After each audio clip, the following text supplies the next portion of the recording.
नमस्कार दोस्तों, स्वागत है आप सभी का आपके अपने YouTube channel online study DK में। और आज आपके लिए लेकर आए हैं हम पर्यावरण अध्ययन से संबंधित विगत वर्षों में बार बार पूछे गए प्रश्न। देखिए, पर्यावरण अध्ययन में बहुत सारे ऐसे प्रश्न हैं जो बार बार रिपीट हो रहे हैं और साथ ही साथ एक टेट एग्जाम, एक राज्य की टेट एग्जाम के साथ साथ वो दूसरे राज्य के टेट एग्जाम में भी पूछा गया है। तो ऐसे ही वेरी मोस्ट इंपोर्टेंट क्वेश्चन आपके लिए लेकर आए हैं और अभी क्वेश्चन को देख करके आपको प्रश्न का अंदाजा तो होगा ही होगा, पर साथ साथ आप टॉपिक को भी समझ पाएंगे कि कौन कौन से टॉपिक जो है वो हमारे पर्यावरण अध्ययन के लिए महत्वपूर्ण है और उनसे किस किस प्रकार से प्रश्न पूछे जाते हैं। तो चलिए और देखते हैं। पहले हम वर्ष वाइज देखेंगे कि 2 वर्षों में पूछे गए, फिर 3 वर्ष में, फिर 4 वर्ष, 5 वर्ष, इस प्रकार से लगातार क्रम जो रहेगा वो बढ़ता रहेगा। और ये प्रश्न जो है आपके लिए बहुत ही महत्वपूर्ण साबित होंगे और हो सकता है कि बहुत से क्वेश्चन या कुछ क्वेश्चन आपको ऐसे लगे कि भाई ये तो बहुत ही इजी है। तो देखिए, इजी प्रश्न हमारे लिए सरल और कठिनता से ना देखें उसको, हमें इस तरीके से देखना है कि भाई ये प्रश्न महत्वपूर्ण कितना है। क्योंकि भाई अलग अलग राज्य में जब पूछा जा रहा है तो निश्चित रूप से उसके पूछने के चांसेस तो होते ही होते हैं। तो चलिए और स्टार्ट करते हैं और देखते हैं हमारे पर्यावरण अध्ययन के वो सब महत्वपूर्ण प्रश्न। तो देखिए, सबसे पहले यहाँ पर आते हैं हम पहले प्रश्न की ओर। तो यहाँ पहले प्रश्न में है, पौधे और जंतु की संकटग्रस्त प्रजातियों को प्रदर्शित करने के लिए IUCN ने निम्न पुस्तक जो है वो तैयार की है। तो अब यदि हम यहाँ पर देखते हैं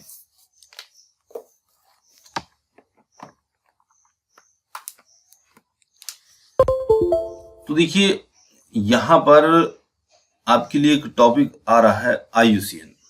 अब देखिए, ये तो हो गया। अब आपको कभी कभी क्या होता है कि इसका पूरा नाम भी पूछ लिया जाता है कि IUCN जो है इसका पूरा नाम क्या है। तो international union for conservation of nature इसका पूरा नाम होता है। ठीक है, तो एक तो यहां से आप इस चीज को समझ सकते हैं कि आपको ये तो पता होना चाहिए कि ये एक संस्था है जो कि अंतर्राष्ट्रीय प्रकृति संरक्षण संघ के नाम से जानी जाती है और इसका जो कार्य है, इसका जो मुख्यालय है, ये किस विषय में काम कर रही है, ये सब जानकारी आपको होना ही चाहिए। क्योंकि यहाँ पर आपको देखिए, यूपी टेट में पूछा गया प्रश्न था, इसी के साथ में ये पी टेट में भी पूछा गया था 2011 में। ठीक है ना, तो निश्चित रूप से यहाँ पर इस राज्य में पूछा गया, इस राज्य में पूछा गया, तो निश्चित रूप से अलग अलग राज्यों के लिए मतलब वही प्रश्न आपको कभी कभी ऐसी कंफ्यूजन होती है जब आप पढ़ते हैं तो कि सर ये हमारे इस राज्य के लिए या स्टेट एग्जाम के लिए है कि नहीं है। तो प्रश्न होता है और सभी जगह पर वो अप्लाई हो सकता है, ऐसा जरूरी नहीं है ना। क्योंकि भाई जैसे IUCN का यहाँ पर पूछ लिया कि ये कौन सी पुस्तक तैयार करता है, कभी पूछ ले किस राज्य में, पूछ लेगा कि इसका पूरा नाम क्या है, कहीं किसी राज्य में पूछ लेगा कि इसका मुख्यालय कहाँ है। तो आप किसी भी राज्य से हैं, कोई भी टेट की तैयारी कर रहे हैं, तो आपको जो टॉपिक समझ में आ रहा है ना यहाँ से, तो उस टॉपिक को आप पूरा उसके दाएं बाएं, कब, कहाँ, कैसे, क्या करता है, ये सारे चीजें आपके लिए कंप्लीट होना चाहिए। तो निश्चित रूप से फिर कहीं से भी प्रश्न इसका उठेगा तो आप इसके कंप्लीट उत्तर दे पाएंगे, है ना।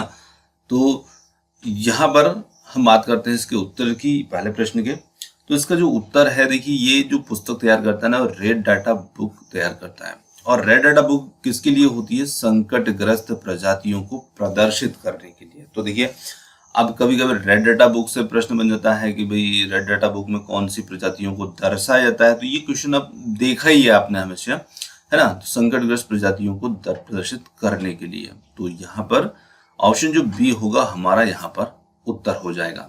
चलिए आगे बढ़ते हैं अगले क्वेश्चन की ओर। अगला क्वेश्चन जो है ये काफी महत्वपूर्ण है और निश्चित रूप से आप इसका उत्तर भी जानते हैं, है ना।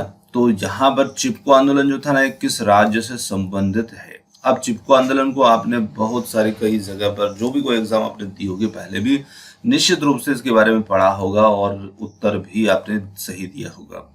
तो यहाँ पर पूछा रहा है कि चिपको आंदोलन जो है किस राज्य से संबंधित है। तो देखिए, यहाँ पर बात कर सकते हैं कि यूपी टेट में पूछा गया और बी टेट में पूछा गया। तो यहाँ पर हम पहले उत्तर को टिक कर देते हैं कि ये उत्तराखंड राज्य से संबंधित है।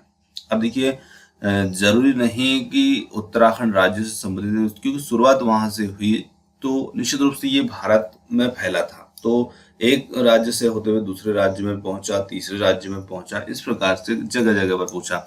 जैसे दक्षिण भारत की पूछ ले कि कर्नाटक है, कर्नाटक में चिपको आंदोलन किस राज्य किस नाम से जाना जाता है, तो ऐसा भी प्रश्न आता है ना। वहां पर ये कर्नाटक के अंदर जो है अपिको आंदोलन कह दिया गया था इसको, अपिको आंदोलन, जबकि आंदोलन यही था, पर वहां पर अपने राज्य के हिसाब से वहां पर नाम दे दिया गया था अपिको आंदोलन, जबकि ये चिपको आंदोलन था।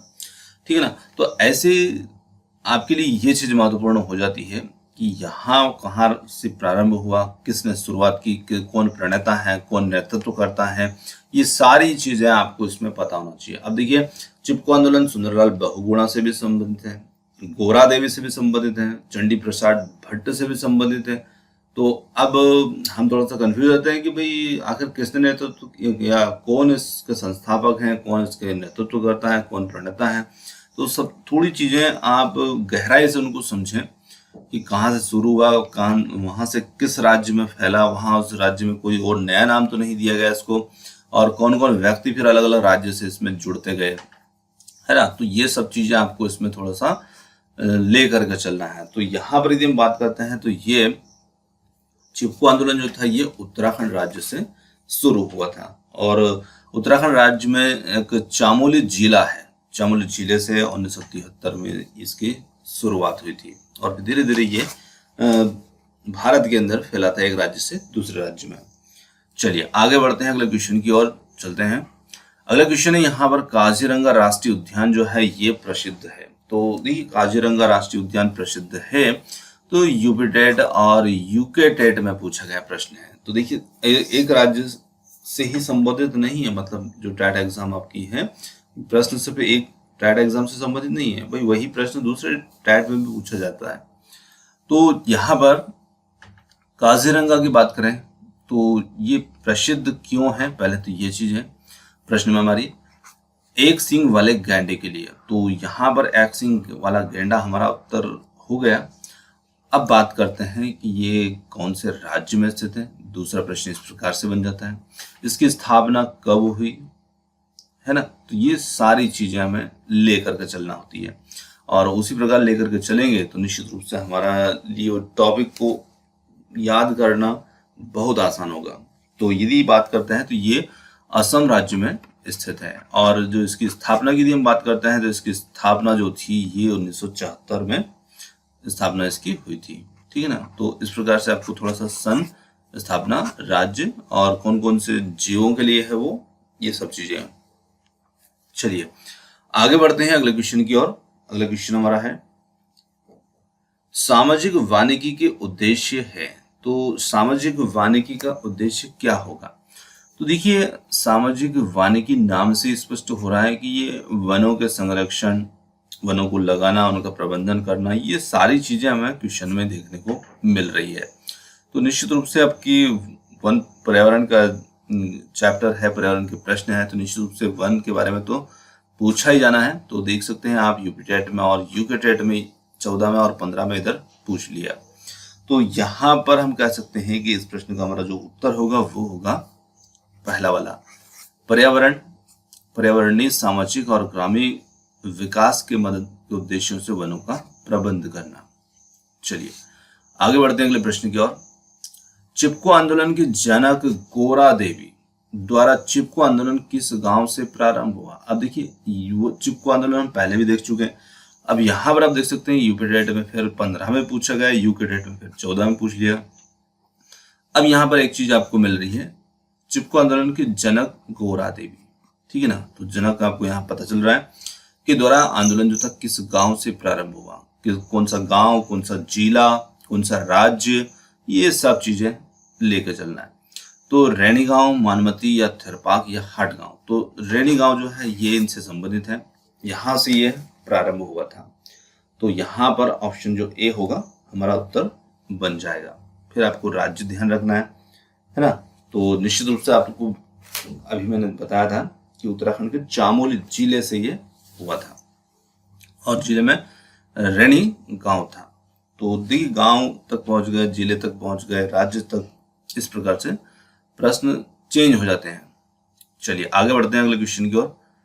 अगला क्वेश्चन है यहाँ पर, मोनाल उत्तराखंड के अतिरिक्त किस राज्य का राज्य पक्षी है? तो मोनाल अरुणाचल प्रदेश, जम्मू कश्मीर, हिमाचल प्रदेश और टी है यहाँ पर मेघालय। तो ये उत्तराखंड के, देखिए उत्तराखंड का तो है ही है, पर साथ साथ ये हिमाचल प्रदेश का भी राज्य पक्षी है। तो यहाँ पर ऑप्शन जो सी होगा ना, ये हमारा इसमें सही उत्तर हो जाता है। चलिए आगे बढ़ते हैं। किसी जगह के फ्लोरा तथा फना सूचित करता है? तो देखिए फ्लोरा और फना, तो इधर 11 में ही यहाँ पूछा है और 11 में भी यहाँ पूछ लिया, यही प्रश्न है। फ्लोरा और फना काफी महत्वपूर्ण। सीटेट का तो अभी आपने देखा ही है, सीटेट में भी ये कई बार आ चुका है ना। पहले 2-2 वर्ष के लिए थे, इसलिए सीटेट को इसमें हमने शामिल नहीं किया। तो यही प्रश्न जो है ना, सीटेट में भी कई बार आ चुका है। तो यहाँ पर यदि हम बात करते हैं तो किसी जगह के फ्लोरा तथा फना जो है ये सूचित करते हैं किसको? पेड़ पौधे एवं जंतुओं को, मछलियों पेड़ पौधों को, जंतुओं एवं मछलियों को, या पक्षियों और पेड़ पौधों को। तो ये प्रदर्शित करते हैं पेड़ पौधे एवं जंतु को, है ना। फ्लोरा मतलब पेड़ पौधे, फूल, वनस्पति, और फना जंतु। तो इस प्रकार से पेड़ पौधे और जंतु दोनों को ही सूचित करते हैं। चलिए आगे बात करते हैं।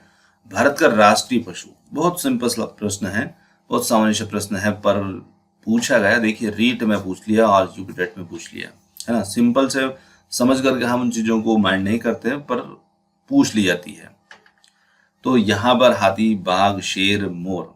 अब देखिए पूछने का जो कारण है, भाई राष्ट्रीय पशु पूछा है, तो कुछ जो है शेर पर निशान लगा देंगे, कुछ बाघ पर लगाएंगे, तो थोड़ा सा कंफ्यूजन यहाँ पैदा होता है इन दोनों चीजों में, है ना। इसीलिए सिंपल से प्रश्न को भी कठिन बना दिया जाता है, क्योंकि वहां एक और विकल्प ऐसा रखेंगे कि कुछ लोग उधर पलटी कर देंगे, उधर चले जाएंगे, तो निश्चित रूप से उत्तर वो गलत कर लेंगे। तो यहाँ पर हमारा जो सही उत्तर होगा ना, वो होगा बाघ, ऑप्शन सी। अब देखिए इसका आपको थोड़ा सा वैज्ञानिक नाम भी याद रखना है ना।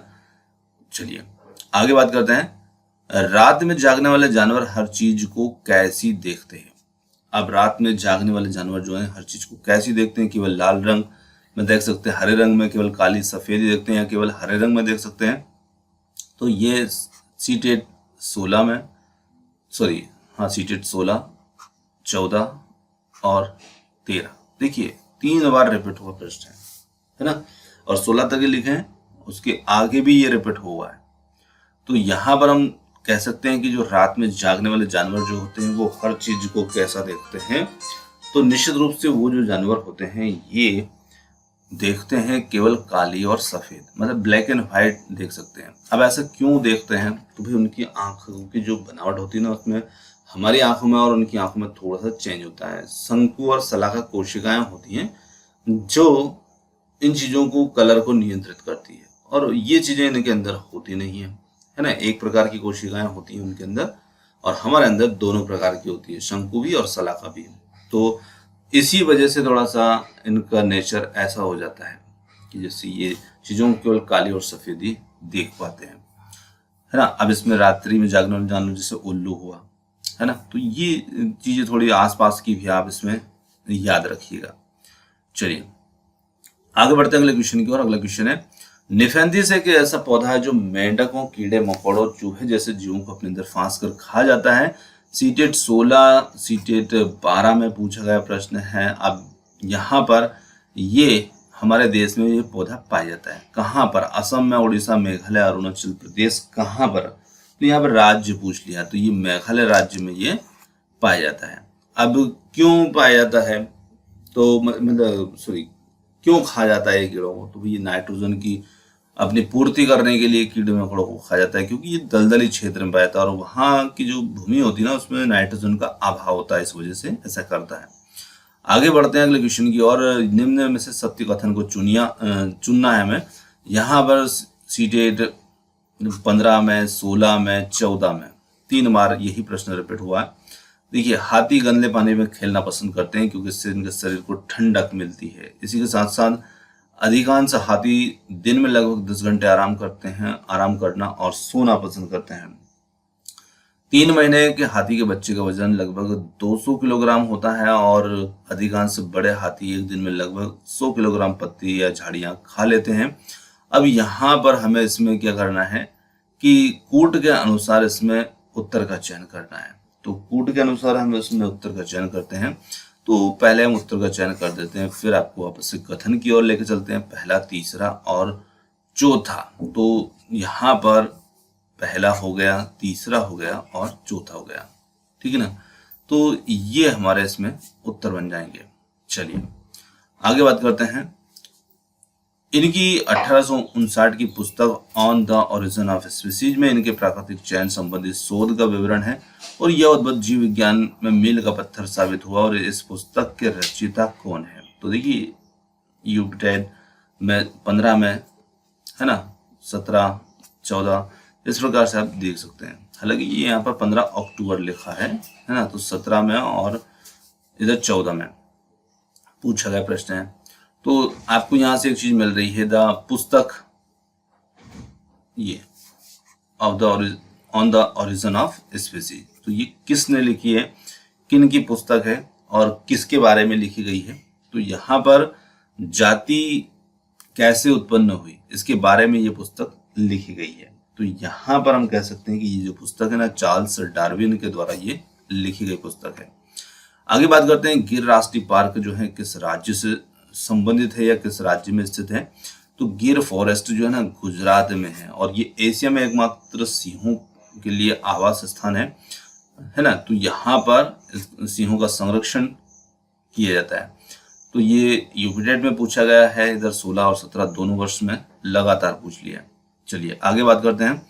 भारत में लड़के लड़कियों के लिए विवाह योग्य न्यूनतम आयु जो होती है वो क्या होती है? तो यहाँ पर हम जानते हैं कि लड़कों के लिए 21 वर्ष, लड़कियों के लिए 18 वर्ष होती है। तो पहला विकल्प इसमें हो जाता है और रीट में ये बार बार रिपीट हुआ है।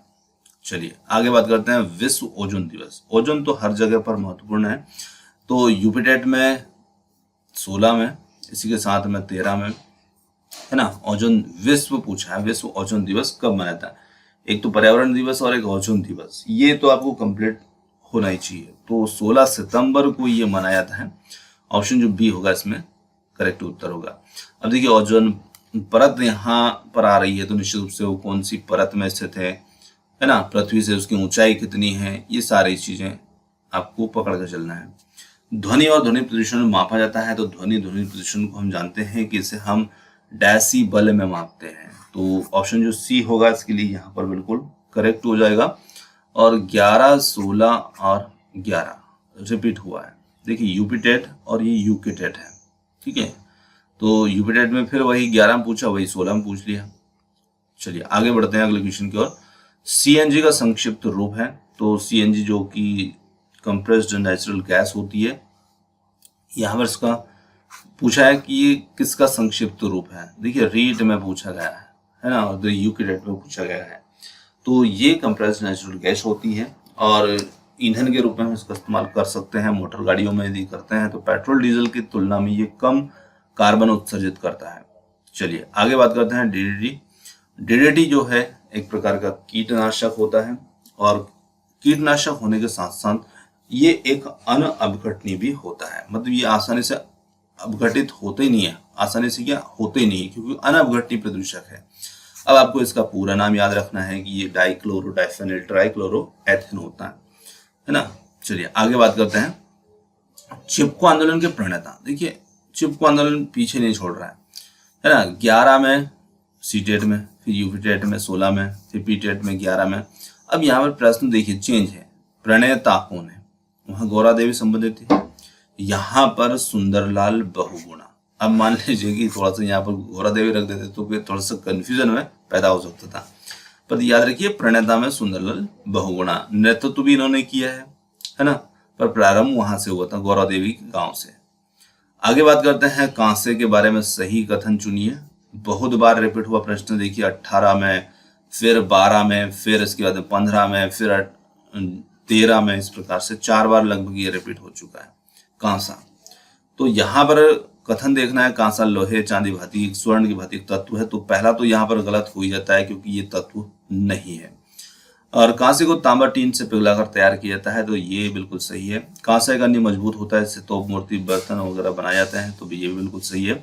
और कांसे के बर्तन एल्यूमिनियम के बर्तनों की तुलना में हल्के और मजबूत नहीं होते हैं, तो ये गलत है, ठीक है ना। तो दूसरा और तीसरा जो है ये यहाँ पर हमारा सही कथन है, तो इसके लिए कूट नीचे दे रखे हैं, तो यहाँ पर जो विकल्प बी होगा हमारा, इसके लिए बिल्कुल सही उत्तर हो जाएगा।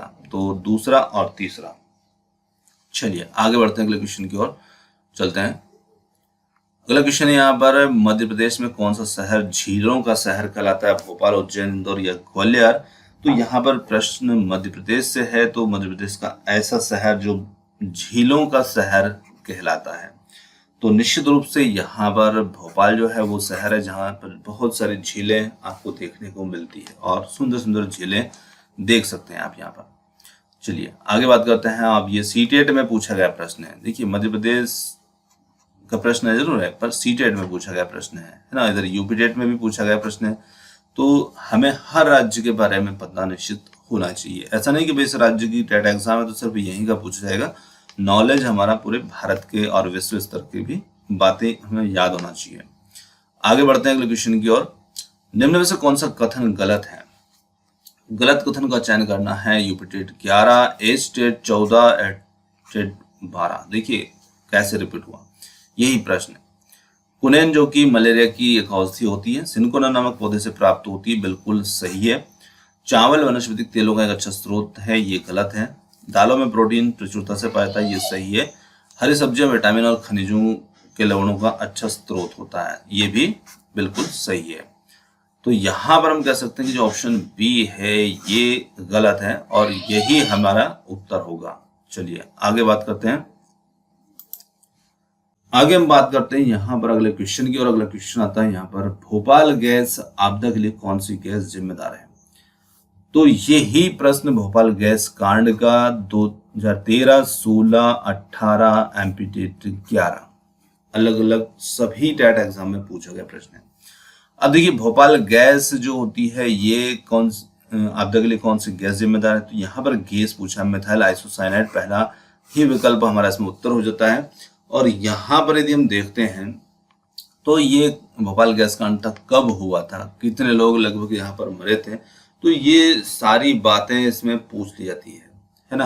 तो थोड़ा सा ऐसे ध्यान रखिएगा। 2 से 3 दिसंबर दोनों तारीखें इसमें आ जाती हैं, क्योंकि 2 दिसंबर की रात्रि और 3 दिसंबर की जो शुरुआत 12 बजे के बाद की होती है वो इसमें दोनों ही शामिल है ना। 2-3 दिसंबर 1984 को ये प्रारंभ हो गया था। चलिए अगला क्वेश्चन है प्रोजेक्ट टाइगर। प्रोजेक्ट टाइगर काफी महत्वपूर्ण प्रश्न और कितनी बार रिपीट हुआ प्रश्न है, देखिए है ना। तो देख ही सकते हैं आप कितनी बार रिपीट हुआ। तो यहाँ पर हम बात करते हैं कि इसकी जो शुरुआत हुई थी ये कब लागू हुआ था, तो ये 1973 को लागू किया गया था, ठीक है ना। चलिए आगे बात करते हैं विश्व पर्यावरण दिवस। देखिए कितनी बार आया हुआ प्रश्न है ये, है ना। 11 में, 18 में, से प्रश्न तो बहुत सरल है पर पूछा कितनी बार गया है। तो यहाँ पर 5 जून जो होगा ये हमारा इसमें उत्तर बन जाएगा। तो निश्चित रूप से यहाँ पर इन प्रश्नों के माध्यम से आपको कुछ चीजें देखने में लगी होंगी, समझ में आपको आया होगा कि हम सिर्फ अपने राज्य या सिर्फ अपनी ही परीक्षा तक सीमित न रहें। वही प्रश्न जो होता है कई टैट एग्जामों में पूछा जाता है। तो निश्चित रूप से आपके सामने जब भी दूसरे टैट एग्जाम के क्वेश्चन आते हैं तो निश्चित रूप से आप उसे भी अपने लिए फायदे कारक या महत्वपूर्ण जरूर समझिएगा, है ना। क्योंकि प्रश्न महत्वपूर्ण है तभी तो वो वहां पूछा गया है और आपको उसे पढ़ना है, उसको ध्यान में रखना है। चलिए तो यहाँ पर आज का वीडियो यही खत्म करते हैं और आपने जो समय दिया उसके लिए बहुत बहुत धन्यवाद। Thanks for watching. मिलते हैं जल्दी एक और अगले वीडियो के साथ। धन्यवाद।